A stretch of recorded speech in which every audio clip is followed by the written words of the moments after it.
All right, grace and peace, everybody. This is Mike the Black Reformed Baptist coming to you with another biblical app review. This time we're going to be reviewing Spurgeon's Morning and Evening by Luke Godfrey. Okay, so if you're familiar with Spurgeon's Morning and Evening devotional, it's probably one of the more popular devotionals amongst Reformed folk and Reformed Baptists. This app again has a very light footprint. It's only 11.8 megabytes on your device, so that's the entire devotional in 11 megs. Can't really beat that. You really won't have to worry about deleting this app again if you're having space issues like you do with other apps. So let's just get straight to it. The purpose of the app is right there. It's just basically, hey, this is morning and evening. It's going to remind you in the morning and in the evening to read the devotional. So let's go on and open it up and do this quick review. All right, so the app opens up, and the first thing you'll see, it depends on what time you open it up, but you'll see morning, August the 29th, right? You have the app opened up directly to the devotional that you read for that day. So you can scroll up and down, have mercy upon me, O God. So today is Psalm 51:1. I haven't read mine this morning yet, but I will be reading it soon. So you can go down and you can scroll up and down on the app. It's pretty simple. You can, to the top right here, you can add this one to favorites if you really enjoy this one and you want to come back to it. You just click that star. You can also cycle through. You see these two arrows here to the right and to the left. It'll take you to the evening and then to the next day. So it's basically just cycling through morning, evening, day. You can also check your favorites right down here at the bottom of the tab bar controller. You can click here to look at your favorites. So if you have a list of favorites, things that you like, you can come back to these and read them later, and it'll give you the day and the time, morning or evening, that of that actual entry.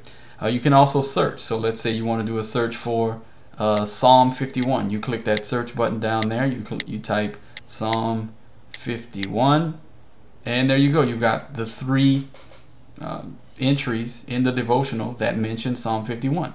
You can click on it and it'll take you to the entry. So you got Psalm 51:14 right here on the evening of April 7th. So it's a pretty straightforward app. You can go into your settings. You can change the font size. I think the default font size is 14. I brought mine down to 12. You can change it to light and dark colors for those of you that like to read in dark colors, right? With a white foreground color. You can change the alignment left. If you want to take a look at that, it'll left align it, right, or right align it, depending on how you want to read it, or center it. I like the the justified alignment, so that's what I've chosen.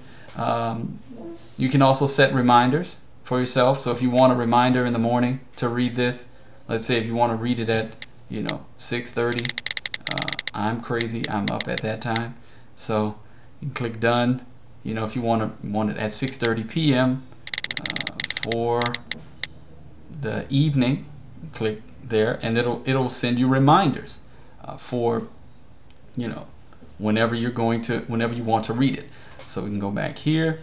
You can also click to remove ads. Now this is the one in-app purchase that the app offers. You can click here to remove ads, and it will prompt you right for your username and password. You just saw my Apple ID, but I'm not about to remove ads. I don't mind reading with the ads. You can see them down there. I think it's a nice way to support the developer. You can also remove them for 99 cents. Here's the other thing that you can do. I don't want to forget to mention every function. To the top left here, you can share on Facebook, Twitter, the devotionals. Now, personally, I don't use this feature, right?